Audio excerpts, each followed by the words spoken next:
नमस्कार, मी पंजाब डक. आज आहे 24 जुलै 2026 आणि आजपासून परत महाराष्ट्रामध्ये अंदाज देणार आहे. तर काल नाशिककडे खूप अतिवृष्टी झाली, मुसळधार पाऊस झाला, गुजरातकडे झाला, सुरतकडे झाला, मुंबई झाला. तर आज काय परिस्थिती राहणार? तर आज देखील नाशिककडं म्हणजे त्र्यंबकेश्वर म्हणजे पट्ट्यामध्ये म्हणजे उत्तर महाराष्ट्राकडे आज देखील जोराचा पाऊस पडणार आहे म्हणून हा अंदाज लक्षात यायचा.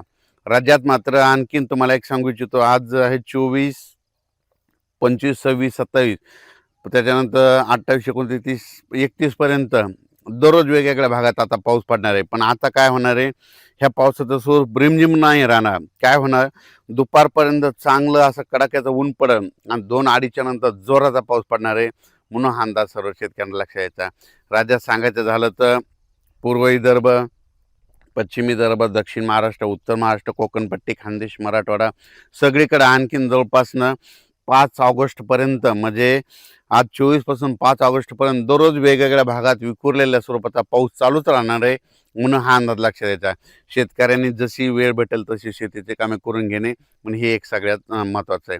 त्याच्यानंतर राज्यात सांगायचं झालं तर आणखीन परत सोलापूर जिल्हा, लातूर जिल्हा, धाराशिव जिल्हा त्या भागामध्ये देखील त्या शेतकऱ्याला सांगू इच्छितो तुमच्याकडे देखील काय होणार आहे, म्हणजे आत्ता ह्यामध्ये 24 ते 5 ऑगस्टच्या दरम्यान तुमच्याकडे देखील चांगला जोराचा पाऊस पडणार आहे म्हणून हा अंदाज लक्षात यायचा, कारण की तुमच्यासाठी ही आनंदाची बातमी.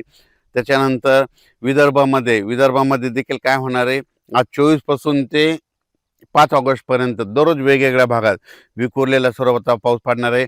दुपारपर्यंत चांगलं कडाक्याचं ऊन पडणार, पण दुपारी 2:30-3च्या नंतर जोराचा पाऊस येणार म्हणून हा अंदाज सर्व शेतकऱ्यांना लक्षात यायचा. त्याच्यानंतर मराठवाड्यामध्ये परभणी जिल्हा, लातूर जिल्हा, बीड जिल्हा, धाराशिव जिल्हा, जालना जिल्हा, संभाजीनगर, हिंगोली जिल्हा ह्या मराठवाड्यातल्या शेतकऱ्याला सांगू इच्छितो की मराठवाड्यात देखील काय होणार आहे, असं चांगलं दुपारपर्यंत कडक ऊन राहील, पण 2:30-3च्या नंतर ते रात्रीपर्यंत मग जोराचा पाऊस पडणार आहे म्हणून हा अंदाज लक्षात यायचा. हा पाऊस दररोज एकदाच सगळीकडे येणार नाही, दररोज वेगवेगळ्या भागात आणखीन जवळपास 5 ऑगस्टपर्यंत असंच विखुरलेल्या स्वरूपाचा राहणार आहे. पण जे आता एवढा मोठा म्हणजे मुसळधार इतका जोराचा पाऊस नसणार आहे, फक्त हे अर्ध्या घंट्याचा 22 मिनिटाचा हे पाऊस पडणार आहे म्हणून हा अंदाज शेतकऱ्यांना लक्षात यायचा.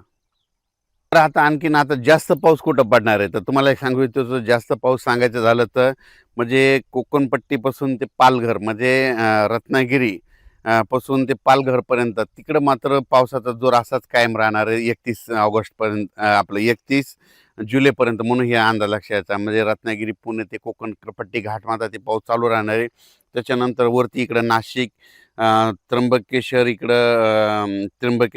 त्याच्यानंतर नंदुरबार जिल्हा विशेष म्हणजे तिकडे आतापर्यंत पाऊस कमी पडलेला आहे, पण त्याच्यामध्ये आता ह्या 5 दिवसामध्ये नंदुरबार जिल्हा, धुळे जिल्हा, जळगाव जामोद घाटाच्या खाली, बुलढाणा इकडं, अचलपूर, त्याच्यानंतर अमरावती, मोर्शी ह्या पट्ट्यामध्ये काय होणार आहे, परत एकदा ह्यामध्ये 4-5 म्हणजे 24 पासून ते 5 ऑगस्टच्या दरम्यान काही ठिकाणी मुसळधार पाऊस पडणार आहे म्हणून हा अंदाज लक्षात घ्यायचा.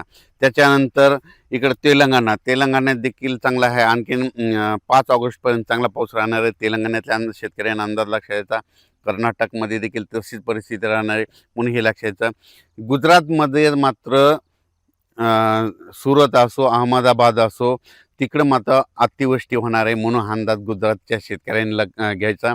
गुजरातकडं मध्य प्रदेश म्हणजे इंदोर, खंडवा, त्या बुरामपूर ह्या पट्ट्यामध्ये काय होणार, तिकडं अतिमुसळधार पाऊस पडणार आहे. त्याच्यामुळे काय होणार आहे, मग त्याच्या बाजूला मराठवाडा लगत आहे, सीमा लगत आहे, मग त्याच्यामुळं मराठवाड्यामध्ये महाराष्ट्र लगत आहे. तर बुरामपूरच्या बाजूला मग जळगाव जामोद येतं, इकडं अचलपूर येतं, परतवाडा येतं, त्याच्यानंतर इकडं रायवेर येतं, तिकडं नंतर पाचोळा, भडगाव हे जळगाव जिल्ह्यामध्ये काय होणार, मध्य प्रदेशमध्ये मुसळधार पाऊस पडणार असल्यामुळं जळगाव जिल्हा, धुळे जिल्हा, नंदुरबार जिल्हा, अमरावती जिल्हा, बुलढाणा जिल्हा घाटाच्या खाली म्हणून ह्या परिसरामध्ये मात्र मुसळधार पाऊस पडणार आहे ह्या 5 दिवसामध्ये म्हणून ही अंदाज लक्षात यायचा. त्याच्यानंतर नागपूर, भंडारा, गोंदिया, चंद्रपूर, यवतमाळ, वाशिम, हिंगोली, नांदेड ह्या परिसरामध्ये देखील त्या शेतकऱ्याला सांगू इच्छितो की आता म्हणजे 24 तारखेपासून ते 5 ऑगस्टपर्यंत दररोज एक दिवस आड तिकडे देखील असाच पाऊस चालू राहणार आहे, एकदम पाऊस बंद होणार नाही म्हणून हा अंदाज शेतकऱ्यांनी लक्षात यायचा.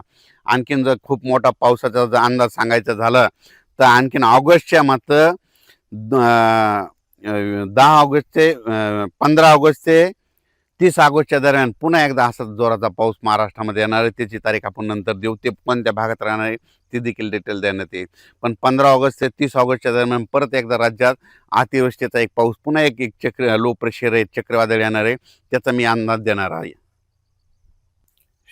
बऱ्याच माध्यमातून एक चर्चा भेटते की ऑगस्टमध्ये खंड पडेल. तर शेतकऱ्याला सांगू इच्छितो खंड वगैरे काही पडणार नाही, दुष्काळ वगैरे पडणार नाही.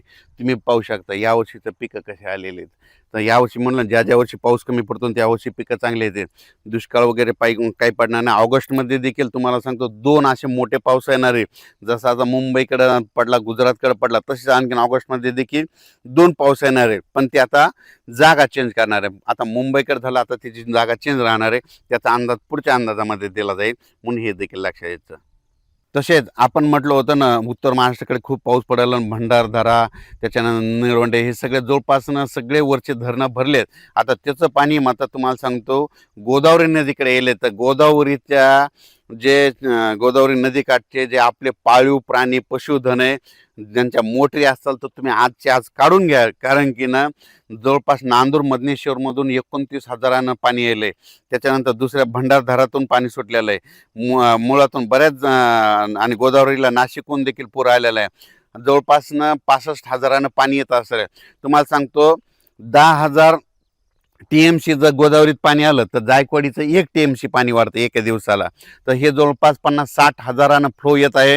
म्हणजे एका दिवसाला 6 TMC वाढणार आहे. म्हणजे जायकवाडी धरण मराठवाड्यातल्या नांदेड जिल्हा, जालना जिल्हा शेतकऱ्यासाठी आनंदाची बातमी. बीड जिल्ह्यासाठी जायकवाडीमध्ये तुम्हाला सांगतो एका दिवसाला 6 TMC. माझा अंदाज आहे ह्या पावसामध्ये जवळपास जायकवाडी 42% जाण्याची शक्यता आहे, म्हणून हे अंदाज लक्षात येतात. कारण की तिकडून पाणी येत असल्यामुळं ही शेतकऱ्यासाठी आनंदाची बातमी. जायकवाडीच्या लाभधारक शेतकऱ्यांना सांगतो घाबरू नका.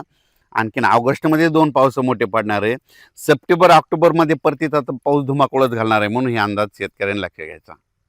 सध्या जी आता पाऊस चालू आहे तर तुम्हाला सांगतो सोलापूर जिल्हा, लातूर जिल्हा आणि धाराशिव जिल्हा, बीड जिल्हा थोडंफार काही भागात कमी आहे, कडाष्टीकडं. त्या शेतकऱ्याला सांगू इच्छितो तुमच्याकडे देखील आज 24 पासून दुपारच्या नंतर म्हणजे दुपारपर्यंत चांगलं कडक ऊन पडेल, पण रात्रीच्या म्हणजे दुपार 2:30-3च्या नंतर ते रात्रीपर्यंत जोराचा पाऊस पडणार आहे. म्हणून तुमचं काही पीक वाया जाणार नाही, म्हणून हा अंदाज लक्षात घ्यायचा.